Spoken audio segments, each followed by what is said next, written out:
Hi friends, कसे आहात? स्वागत आहे तुमचं किचन क्वीन वसुंधरामध्ये. आज आपण आपल्या चॅनलवर पाहणार आहोत इनो न वापरता लुसलुशीत आणि जाळीदार असा बनणारा इन्स्टंट असा ढोकळा. तर हा ढोकळा कसा बनवायचा हे जाणून घेण्यासाठी व्हिडिओ आहे तो शेवटपर्यंत पहा आणि जर चॅनलवर नवीन असाल तर चॅनलला सबस्क्राईब करा. तर असा हा इन्स्टंट ढोकळा आपण बनवायला सुरुवात करूयात. ढोकळा बनवताना आपण जे माप घेणार आहे ते अगदी परफेक्ट असलं तरच आपला ढोकळा जो आहे तो लुसलुशीत आणि जाळीदार बनेल. आता इथं मी माप घेण्यासाठी या प्रकारच्या वाटीचा वापर केलेला आहे. तर सुरुवातीला मी एका भांड्यात 1 वाटी होईल इतकं पाणी घेणार आहे. 1 वाटी होईल इतकं पाणी मी एका पातेल्यात घेतलेलं आहे. या पाण्यामध्ये आपल्याला अर्धा टेबलस्पून होईल इतकं लिंबू फूल किंवा सायट्रिक ॲसिड म्हणतात ते आपण मिक्स करून घेणार आहे. त्यानंतर आपल्याला यामध्ये 3 टेबलस्पून होईल इतकी साखर घालायची आहे. साखर घेताना आपल्याला पिठी साखर वगैरे घ्यायची नाही आहे. आपली रेग्युलर साखर जी आहे तीच आपण वापरणार आहोत. 3 टेबलस्पून होईल इतकी आपण साखर त्याच्यामध्ये ॲड करणार आहे. सायट्रिक ॲसिड जे असतं ते थोडंसं चवीला जे आहे ते आंबट असतं. आपल्याला ढोकळ्याची चव जी आहे ती आंबट गोड अशी ठेवायची आहे. त्यामुळं आपण त्याच्यामध्ये सायट्रिक ॲसिड आणि साखर दोन्हीही मिक्स करून घेतलंय. यानंतर आपल्याला यामध्ये मीठ ॲड करायचं आहे. मीठ ॲड करताना आपल्याला चवीनुसार मीठ घालायचं आहे. इथं मी एक अर्धा टेबलस्पून होईल इतकं मीठ यामध्ये ॲड करून घेणार आहे. यानंतर आपल्याला 1.5 टेबलस्पून होईल इतकं तेल यामध्ये ॲड करून घ्यायचं आहे. लिंबूफूल, साखर आणि मीठ हे पाण्यामध्ये आपल्याला व्यवस्थित विरघळवून घ्यायचं आहे. इथं मी हे विरघळवण्यासाठी एक तारेचा चमचा वापरलेला आहे. तर अशा प्रकारे चमचा जर तुम्ही यूज केला तर त्यामुळं हे जे आहे ते लवकरात लवकर विरघळायला मदत होईल. सगळं जे आहे लिंबूफूल, मीठ आणि साखर ही व्यवस्थित विरघळल्याशिवाय आपण त्याच्यामध्ये पीठ ॲड करायचं नाहीये. सायट्रिक ॲसिड, साखर आणि मीठ हे विरघळवण्यासाठी आपल्याला एक 2 ते 3 मिनिटं लागणार आहेत. 2 ते 3 मिनिटात ते या पाण्यात व्यवस्थित विरघळलं जाईल. सगळे इन्ग्रेडियंट्स पाण्यामध्ये व्यवस्थित विरघळले गेलेले आहेत. आता आपण त्याच्यामध्ये हरभरा डाळीचं पीठ घालणार आहोत. हरभरा डाळीचं पीठ घेताना ज्या वाटीनं आपण पाणी घेतलंय त्याच वाटीनं 1.5 वाटी होईल इतकं आपल्याला पीठ घ्यायचं आहे. हे पीठ जे आहे ते मी 2 वेळा बारीक चाळणीनं, मैद्याच्या चाळणीनं चाळून घेतलेलं आहे. आणि त्यानंतर मी थोडं थोडं करून हे पीठ जे आहे ते पाण्यामध्ये मिक्स करणार आहे आणि त्यानंतर मी ते तारेच्या रवीनं व्यवस्थित सगळं हलवून घेणार आहे. अशा प्रकारे आपण थोडं थोडं करून पीठ जर मिक्स केलं तर त्याच्यामध्ये पिठाच्या गुठळ्या होणार नाहीत.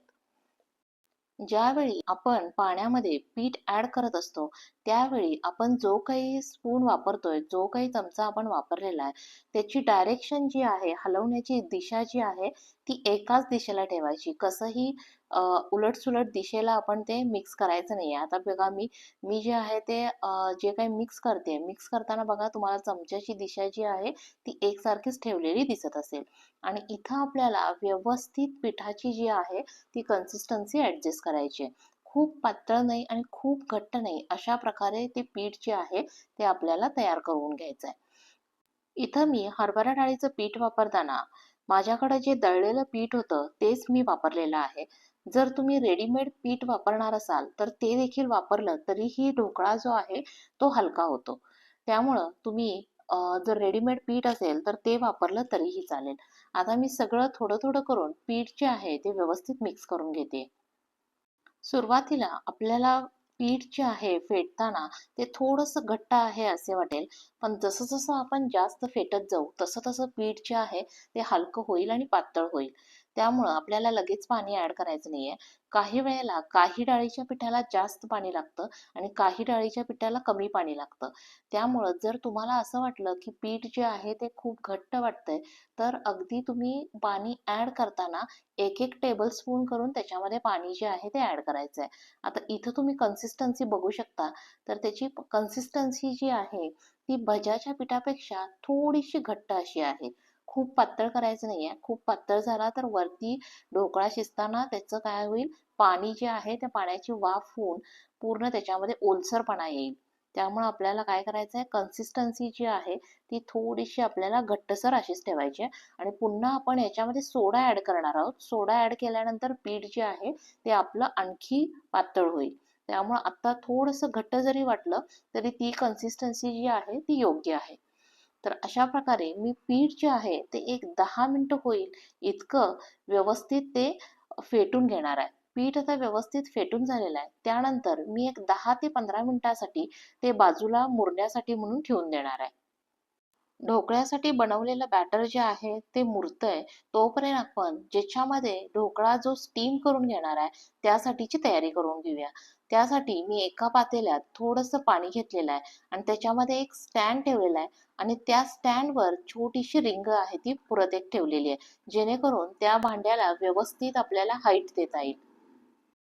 यानंतर ढोकळा जो मी तयार करणार आहे त्याच्यासाठी मी हा कुकरचा डबा घेतलेला आहे. तुमच्याकडे एखादा राऊंड शेप मधील भांडं असेल ते घेतलं तरी चालेल, किंवा चौकोनी जर आकारमधला केकचा टीन वगैरे असेल तरी तो वापरला तरीही चालेल.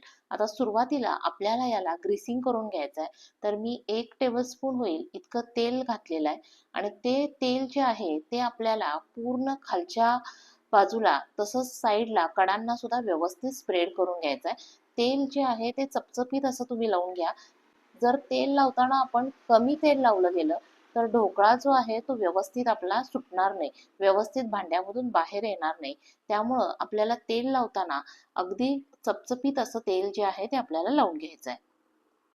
कुकरच्या डब्याला सगळीकडे व्यवस्थित तेल जे आहे ते लावून झालेलं आहे. आता हा कुकरचा डबा मी व्यवस्थित स्टीम होण्यासाठी, त्या व्यवस्थित गरम होण्यासाठी म्हणून मी त्या पातेल्यामध्ये जो आहे तो ठेवून देणार आहे. आता आपल्याला यावर एक प्लेट ठेवायची आहे आणि व्यवस्थित त्याला वाफ येऊ द्यायची आहे. मीडियम फ्लेमवर आपल्याला याला व्यवस्थित स्टीम आणू द्यायची आहे, व्यवस्थित वाफ आणू द्यायची आहे आणि त्यानंतर आपण जे काय बॅटर तयार केलं होतं ते आपण या टीनमध्ये व्यवस्थित ते ओतून घेणार आहे.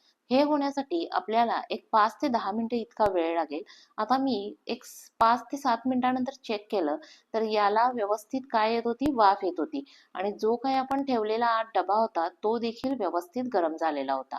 तर आता यानंतर आपल्याला त्याच्यामध्ये बॅटर जे आहे ते ओतायचं आहे. तर यामध्ये या बॅटरमध्ये आता आपण सोडा ऍड करायचा आहे. खायचा सोडा ऍड करणार आहोत. तर खायचा सोडा आपल्याला 1 टीस्पून होईल इतका खायचा सोडा आपण त्याच्यामध्ये ऍड करणार आहे. सोडा ऍड केल्यानंतर आपल्याला त्यावर एक अर्धा टेबलस्पून होईल इतकं पाणी घालायचंय. जास्त पाणी होता कामा नये. सोड्यावर थोडंसं पाणी घातलं की त्याची चांगली रिॲक्शन होईल आणि ते पीठ जे आहे ते आपलं चांगलं व्यवस्थित फसफसलं जाईल. आणि यानंतर आपल्याला पीठ जे आहे ते एकदम फास्टमध्ये एक 5 मिनिटासाठी म्हणून फेटून घ्यायचं आहे. जसं जसं पीठ तुम्ही फेटत जाल तसा तसा त्या पिठाचा कलर जो आहे तो लाईट होताना तुम्हाला दिसून येईल. पीठ जे आहे ते फेटून घेताना आपल्याला एकाच डायरेक्शनला, एकाच दिशेला असं फेटून घ्यायचं आहे. आणि आता तुम्ही बघू शकता मी जे पीठ फेटतेय तर त्याचा स्पीड सुद्धा काय आहे माझा, खूप जास्त आहे. त्यामुळं आपण काय करायचं, एकदम फास्टमध्ये आपण पीठ जे आहे ते फेटून घेऊया. आणि पीठ फेटल्यानंतर, सोडा घातल्यानंतर तुम्हाला ते पीठ जे आहे ते फुगलेलं दिसेल आणि त्याची साईज देखील काय वाढलेली आहे असं तुम्हाला दिसून येईल. आता माझं पीठ जे आहे ते व्यवस्थित फेटून तयार झालेलं आहे आणि आता मी हे जे पीठ आहे ते त्या टीनमध्ये ओतून घेणार आहे.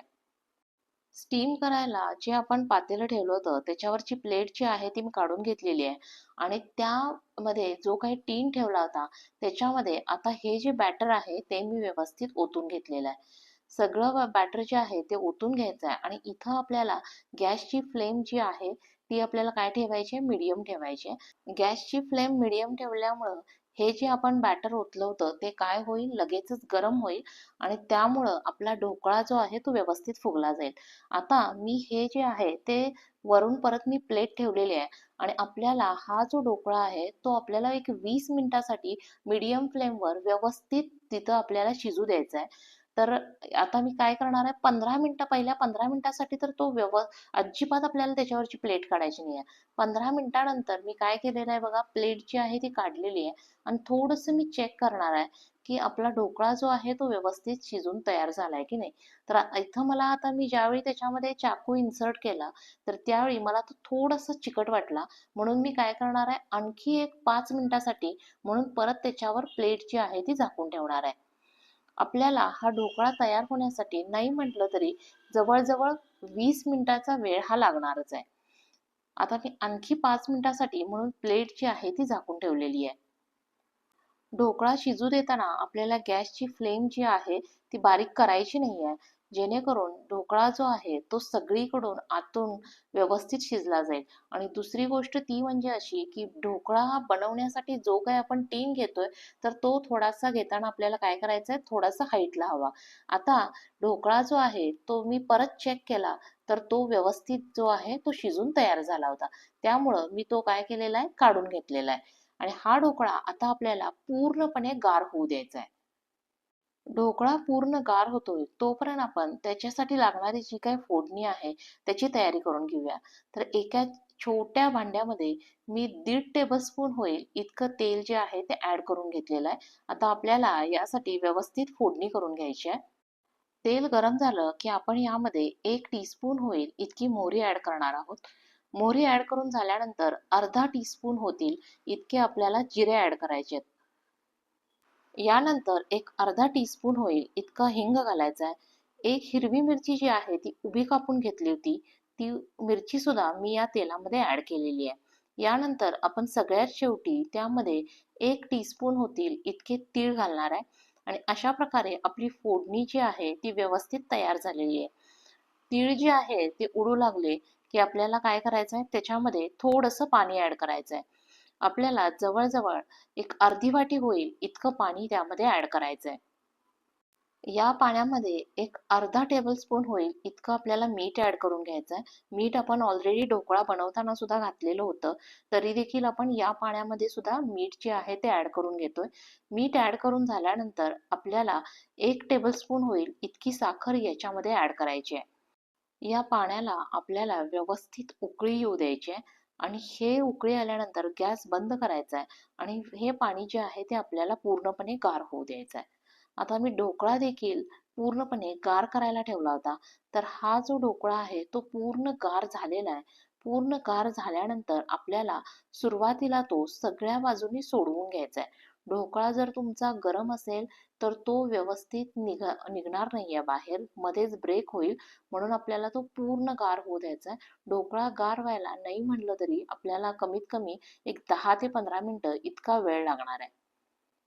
पूर्णपणे गार झाल्यानंतर सगळ्या बाजूने सोडवून घेतल्यानंतर एका प्लेटमध्ये तो उलटा करून मी पाडून घेतलेला आहे.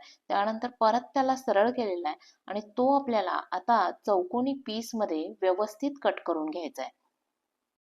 इथं जर आपण चौकोनी टीन वापरला असता तर ढोकळ्याचा कोणताही पार्ट आहे तो वेस्ट गेला नसता. वेस्ट म्हणजे तो आपल्याला ॲज इट इज चौकोनी पीसमध्ये कव्हर झाला असता. पण आता इथं मी गोल टीन घेतल्यामुळे काय होणार आहे, सगळे जे पीस आहेत ते गोल होणार नाहीत. काही शेवटचे पीस आहेत त्यांचा आकार जो आहे तो चेंज झालेला असणार आहे.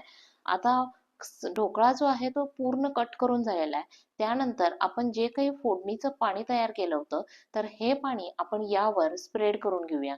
जसं आवश्यकता असेल त्याप्रमाणे आपल्याला पूर्ण फोडणी आणि हे जे पाणी आहे ते स्प्रेड करून घ्यायचं आहे. हे पाणी घातल्यामुळं आपला ढोकळा जो आहे तो थोडासा ओलसर होईल. खूप कोरडा झाला तर तो घशात अडकल्यासारखा होतो. म्हणून आपल्याला काय करायचं आहे, हे पाणी जे आहे त्याच्यावर स्प्रेड करून घ्यायचं आहे.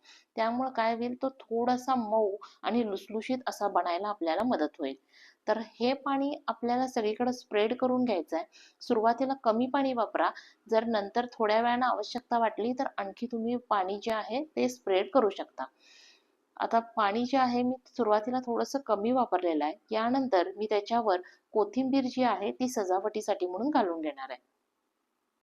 तुमच्याकडं जर थोडंसं ओलं खोबरं असेल तर ते देखील तुम्ही वरून स्प्रेड केलं तरीही चालेल. पण खोबरं जे आहे ते टोटली ऑप्शनल आहे.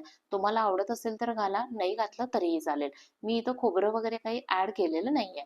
त्यानंतर मला थोडंसं ड्राय वाटलं म्हणून मी काय केलेलं आहे, आणखी थोडं पाणी जे आहे ते वरून स्प्रेड करून घेतलेलं आहे.